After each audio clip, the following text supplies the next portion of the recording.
Hey, everyone. Anthony Fantano here, internet's busiest music nerd. You know who it is.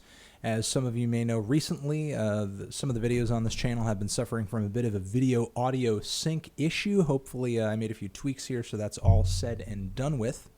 I'm going to answer a letter from a fan over here asking me a pretty interesting question about this music video, this song from JayZ, The Story of OJ. You might have heard it and enjoyed it off of his new album 444, which I hope you dug because I do think it's a really good record. Tom writes, asking me this question. Hold on a second. Let me check up my notes over here. All right. Here's Tom over here asking me this question. He says, "Hi, Anthony. In the comments for The Story of OJ by JayZ video on YouTube, there is a huge debate about the song's audience, with many declaring that the song is not for white people. In a similar vein, XXXTentacion recently put an Instagram story out where he said, if you've never been depressed, my music is not for you. And of course, you have that meme out there where you need a certain level of intelligence to listen to J. Cole. What do you think about artists and listeners deciding who can relate to or be the audience for a song?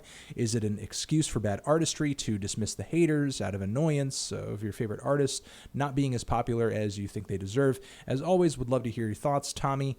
And Tommy says, "You're the reason I became vegan 2 months ago." Well, that's awesome. And all right, let's get into this question over here.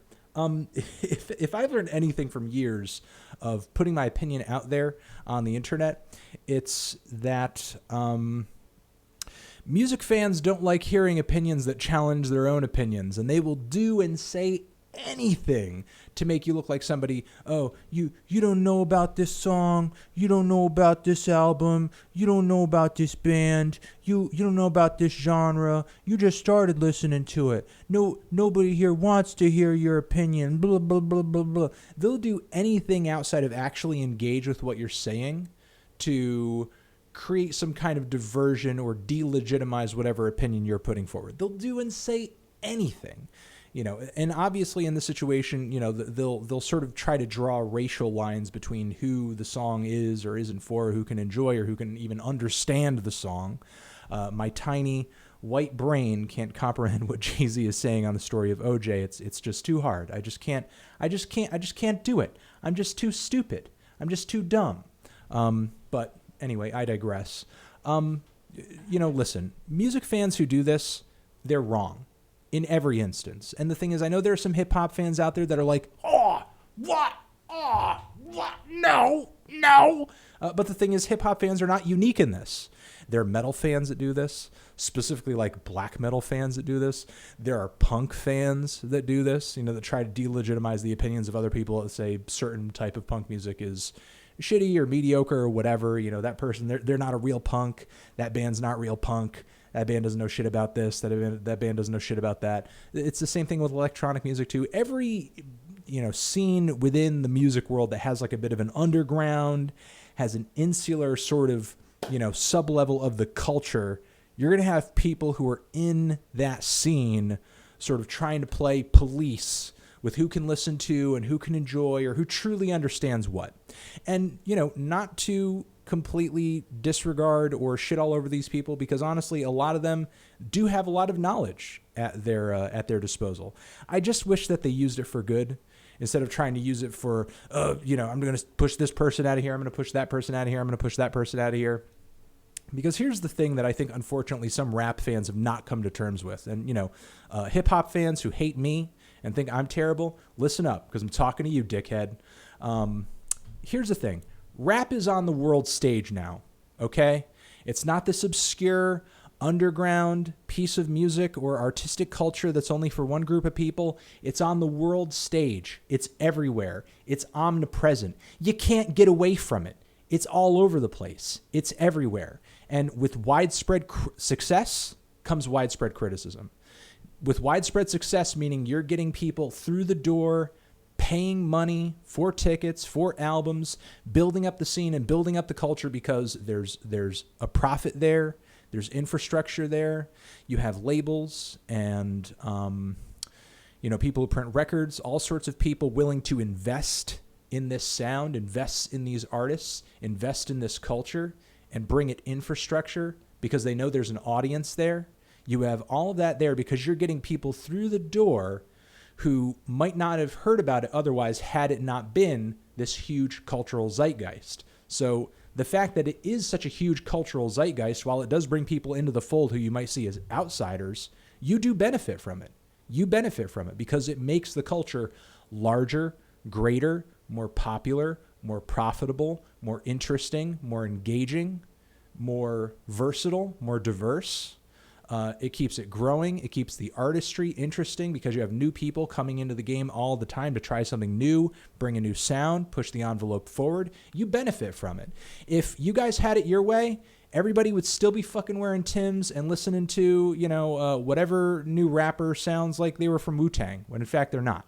But the thing is, the culture and the sound, the genre has progressed forward because elitists like you and people who live in the past like you're not in charge. You're not at the helm. You're not controlling things. And, I know and I understand that there are people who are from the old guard who do, in fact, influence things quite a bit. But a lot of the best ones and the ones that stay at the top the longest are the ones who understand and grow and evolve with the changes that the newer artists and the sort of these newcomers are bringing to the table that the older artists, that the old guard didn't anticipate in the first place because they only have one perception. They only have one experience. They can only be at the helm, the artistic helm, for so long. And they've come to understand and accept that there are going to be new waves of artists that are going to come in. Even people who you might have seen as outsiders a decade ago. But because they sort of accepted that and worked with those artists, they're still at the top. They're still relevant. They're still working because they didn't just sit there in the corner and say, I don't like the way this new stuff sounds. I'm just going to blah. So, while you're sort of irrelevant and butthurt and just, really angry down here in the shadows where you can just sort of try to yell at people for listening to something who you don't think they should listen to, other people are actually having fun, enjoying the music, having a good time. You're just butthurt. So that's sort of one thing that I need to say about that. The next thing that I need to say about to kind of wake you up to this fact is that, again, rap is no longer so insular that anybody is really outside the culture that doesn't want to be outside the culture. Hip hop, much like every other genre of music out there, alive, working, active today, and even dead and unpopular genres are at the click of a mouse for everybody. Truth be told, a lot of these elitists aren't really experiencing rap in much a different way than your average internet user. Some of them would like to think so and will probably get angry at me for saying this, but nobody else is going to say it, so I'll say it. The fact of the matter is that rap right now, it's ingrained into the American songbook just as deeply as rock, as pop, as folk, as metal, as jazz is. You just had JayZ accepted into what was it, the Songwriters Hall of Fame or the Rock and Roll Hall of Fame or whatever. I'm fucking that up. Excuse me. But he made a big deal of it over Twitter because it's a huge fucking deal. And the thing is, I feel like to step in and say, these people can't like this, these people can't like that, you can't like this, you can't like that because you're on the outside. It sort of spits in the face of all the advancements and all the work that JayZ did over the years, because he didn't just come out with music just to come out with music. He didn't just make great records to make great records. His albums bridged musical gaps and turned people onto a genre of music that they might not have been interested in, that they might not have appreciated otherwise. He brought a whole new fold of listeners in to the hip-hop world. Now, you could say that's for the better, for the worse, whatever your opinion on that is, it is, whatever. But the thing is, history's already happened. He's already brought those listeners in, and they're here, and they're listening, and they're paying attention.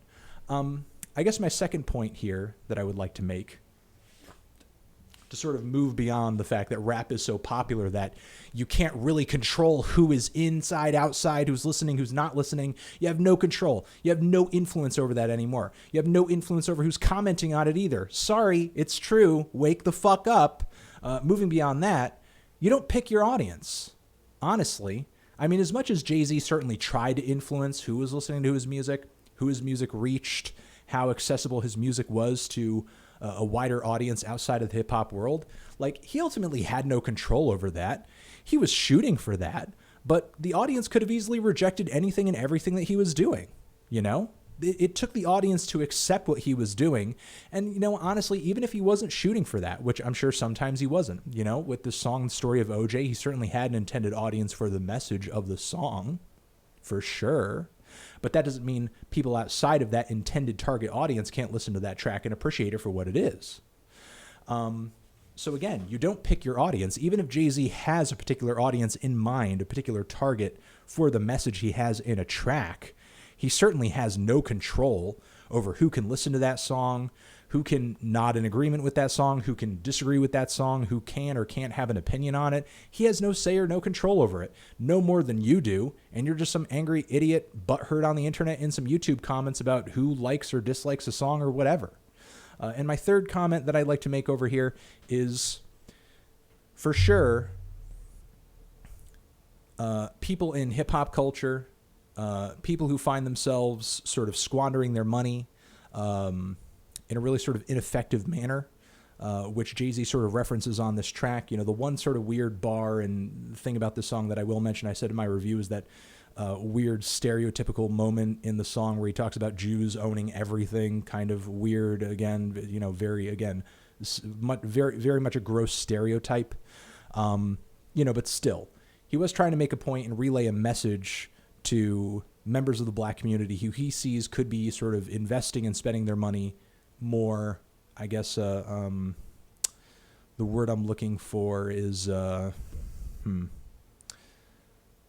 what is the word I'm looking for here? I guess in a way that is more long-term, in a way that the individual investing that money, spending that money, saving that money will see more long-term benefit off of that money than if they had just thrown it away on A, B, C, or D. I believe JayZ says something like strippers on the track, you know, this particular song. Surely there is an intended audience for that message that JayZ had in mind for this track, but also who better to hear this message, because there are elements of systematic and historical racism that are referenced within the song.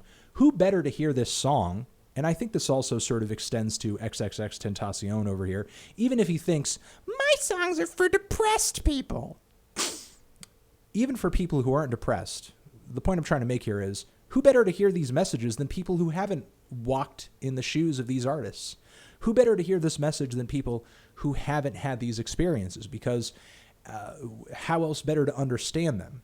You know, I mean, of course you could understand them maybe through like reading a Wikipedia article about, you know, generational wealth, or read a Wikipedia article about depression.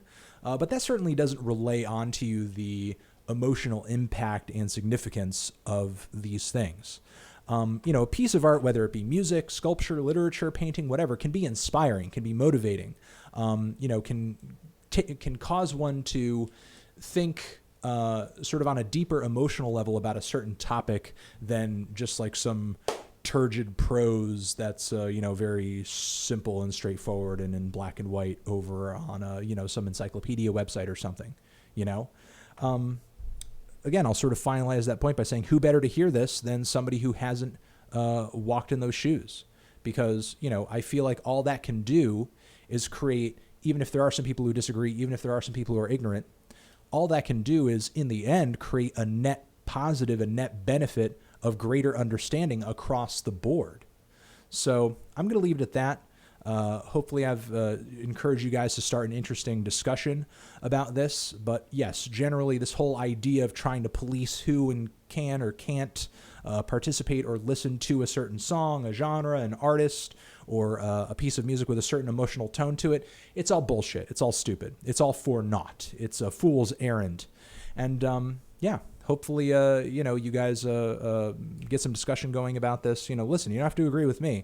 I'm just putting my points out there and inspiring you guys to do the same, whether you align with my views or not. And that's it. I will catch you guys in the next video.